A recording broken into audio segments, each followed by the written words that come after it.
Hello my dear cute friend, welcome to Rainbow Love Story channel. मैं आ गई हूँ आज इस कहानी को आगे कंटिन्यू करने के लिए। तो चलिए सुनते हैं इस कहानी को आगे। तो रात का तूफान अब पूरी तरह थम चुका था। खिड़की के बाहर से आने वाली सुबह की पहली सुनहरी किरण ने जब बेडरूम के पर्दे को छुआ तो बेकी की आंखें धीरे धीरे खुली। उसके चेहरे पर अब पिछले कई दिनों का तनाव नहीं था, बल्कि एक बेहद हसीन और नरम सुकून था। उसने देखा कि वो अभी भी फ्रेन के सीने पर सर रखे लेटी हुई थी। फ्रेन का एक सख्त पर नरम हाथ अभी भी उसके कमर पर था, जो उसे पूरी रात एक हिफाजत का एहसास दिलाता रहा। तो बेकी ने ऊपर देखकर फ्रेन के चेहरे को निहारा, जो नींद में बेहद मासूम लग रही थी। उसने धीरे से आगे बढ़कर फ्रेन के गाल पर एक छोटा सा किस किया, तो फ्रेन की आंखें तुरंत खुल गई। एक मिलिट्री ऑफिसर की नींद हमेशा हल्की होती है, पर इस बार उसकी आंखों में कोई अल्लाहट नहीं था, बल्कि बेकी को देखकर एक बेहद प्यारी मुस्कान थी। तो फ्रेन अपनी गहरी सुबह की आवाज में कहती है, गुड मॉर्निंग प्रिंसेस, रात को नींद अच्छी आई? तो बेकी फ्रेन के सीने पर थोड़ा और समेटते हुए कहती है, पिछले 1 साल में इतनी सुकून की नींद मुझे कभी नहीं आई फ्रेंड। तुमने मेरा सारा तनाव मिटा दिया।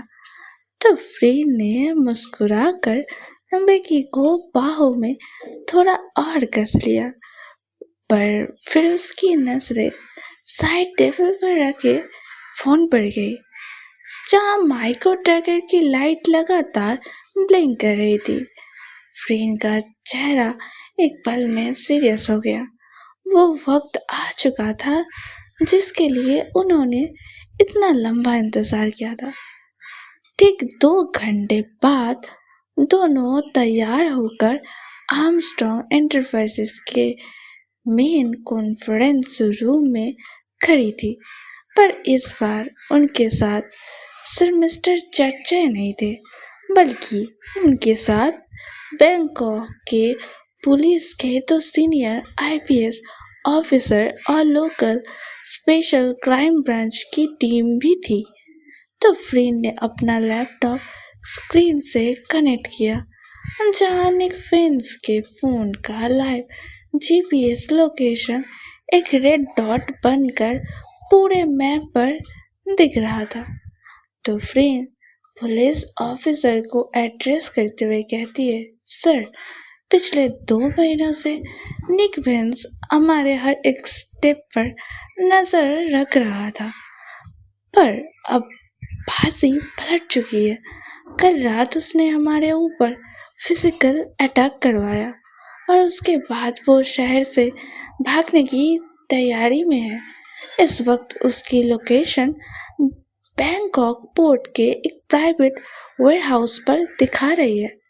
तो पुलिस ऑफिसर कहती है, कैप्टन सरोजा, क्या हमारे पास कोई पक्का सबूत है जो यूज कोर्ट में डायरेक्ट कन्विक्ट कर सके, क्योंकि कॉर्पोरेट क्राइम में बेल बहुत जल्दी मिलती है।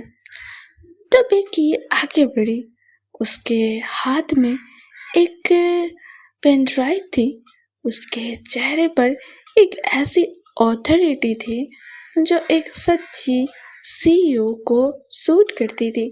बेकी कहती है, इस पेन ड्राइव में उन सारे गुंडों के अकाउंट्स की डिटेल्स है जिन्होंने कल रात हमारी कार ब्लॉक की, और निक वेंस के पर्सनल सिग्नेचर वाले वो ट्रांसफर ऑर्डर है जो उसने मेरे डैड के बैंक अकाउंट से पैसे लॉन्ड्रेट करने के लिए यूज किए थे। ये सबूत काफी है उन्हें हमेशा के लिए जेल भेजने के लिए।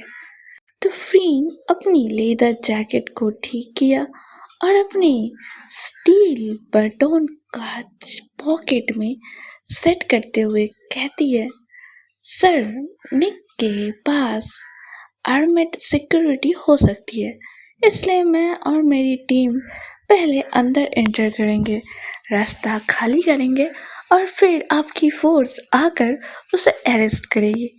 तो बैंकॉक पोर्ट का वो सुनसान वेयरहाउस बारिश के पानी से घिरा हुआ था। चारों तरफ बड़े बड़े कंटेनर्स रखे थे। तो वेयरहाउस के अंदर निक वेंस अपनी बची कुची फाइल्स को एक बैग में भर रहा था। उसके चेहरे पर लगातार डर और गुस्सा साफ दिख रहा था। उसके साथ 4 बॉडीगार्ड्स खड़े थे। तो निक वेंस गुस्से में चिल्लाते हुए कहती है, तुम 8 लोग और एक अकेली लड़की को नहीं संभाल पाए? वो कोई आम बॉडीगार्ड नहीं है, वो एक शैतान है। जल्दी करो, शिप के निकलने का वक्त हो रहा है, मुझे ये कंट्री छोड़नी है। इतनी जल्दी क्या है निक वेंस? एक सख्त दीवार जैसी आवाज पूरे खाली वेयरहाउस में गूंजी। निक ने झटके से पलट कर देखा। वेयरहाउस का बड़ा लोहे का दरवाजा खुला था और धूप के बैकलाइट में 2 जिस्म खड़े थे। आगे फ्रीन सरोजा और उसके ठीक पीछे पूरे एडमिट के साथ खड़ी थी बेकी आर्मस्ट्रॉन्ग। तो निक के होश उड़ गए। उसने डर के मारे अपने बॉडीगार्ड्स को इशारा किया, इन्हें खत्म करो। तो बॉडीगार्ड्स फ्रीन की तरफ लपके, पर फ्रीन अब पूरी तरह से अपने स्पेशल टेक्निकल यूनिट मोड में थी। उसने पहले गुंडे के पंच को एयर में ही ब्लॉक किया, उसके हाथ को ट्विस्ट करके उसे जमीन पर दे मारा। दूसरे ने जब रॉड उठाए तो फ्रीन एक झटके में अपनी स्टील की रॉड से उसके हथियार को दूर फेंका और एक जोरदार साइड किक उसके सीने पर मारी। वो दोनों 1 मिनट के अंदर ढेर हो गए।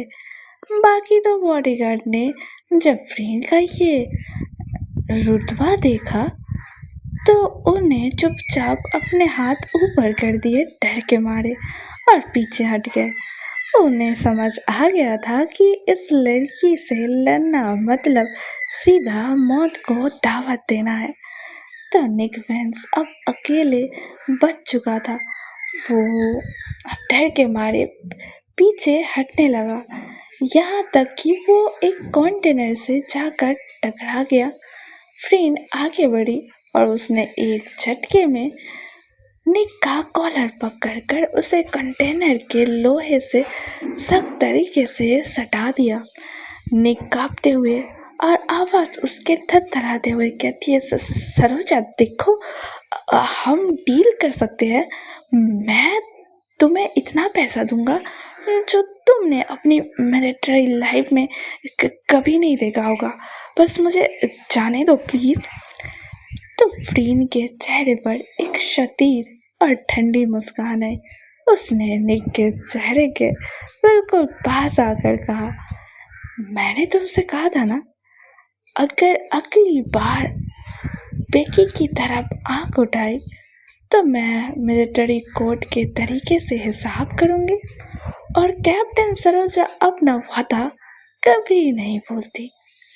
तो फ्रीन ने उसे एक झटके से आगे धक्का दिया, जहां बेकी आर्मस्ट्रॉन्ग और पुलिस की पूरी टीम पहले से ही खड़ी थी। पुलिस ऑफिसर ने आगे बढ़कर निक के हाथ में लोहे की हथकड़ी डाल दी। तो पुलिस ऑफिसर कहती है, Nick Vance, you are under arrest for corporate fraud, money laundering and attempt to murder.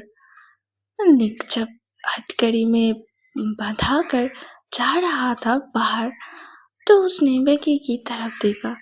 Beki ने बहुत ही सुकून से अपनी दोनों बाहें फोल्ड करके कहा, गुड बाय मिस्टर वेंस, मेरी कंपनी और मेरी लाइफ में तुम्हारा चैप्टर हमेशा के लिए बंद हो चुका है। तो अब वेयर हाउस के बाहर सुबह की धूप अब तेज हो चुकी थी। पुलिस की गाड़ियां हॉर्न बजाती हुई निक को लेकर जा रही थी। तो फ्रीन और बेकी सुनसान पोर्ट के किनारे खड़ी थी, जहां सामने समुंदर की लहरें धीरे धीरे उनके कदमों से टकरा रही थी। एक बहुत बड़ी और लंबी जंग आखिरकार खत्म हो चुकी थी और बेकी का जो आर्मस्ट्रॉन्ग एंटरप्राइज अब पूरी तरह से सेफ थी और निक वेंस अपने अंजाम तक पहुंच चुका था। तो बेकी ने धीरे से फ्रीन का हाथ पकड़ा। उसके हाथ पर जो खरोच थी उस पर अभी भी वही मरहम लगा हुआ था जो उसने रात को लगाया था। बेकी ने फ्रीन की आंखों में देखते हुए बेहद इमोशनल आवाज में कहती है, हम जीत गए फ्रीन। आज से तुम सिर्फ मेरी बॉडीगार्ड नहीं हो, आज से तुम मेरी पूरी दुनिया हो। तो फ्रीन ने मुस्कुराकर बेकी को अपनी बाहों में भरा और उसके माथे पर एक गहरा किस किया। फ्रीन ने कहा, और तुम मेरी आखिरी मंजिल हो प्रिंसेस। तो यहाँ पर हमारी इस कहानी का एक बहुत ही हसीन और परफेक्ट हैप्पी एंडिंग हो जाता है। तो ये सीरीज तो यहीं पे ख़त्म होता है। अगर आपको एक नई सीरीज चाहिए तो इंतज़ार करें नेक्स्ट सीरीज के लिए और सब्सक्राइब करते मेरे चैनल को। तब तक के लिए bye guys, see you soon.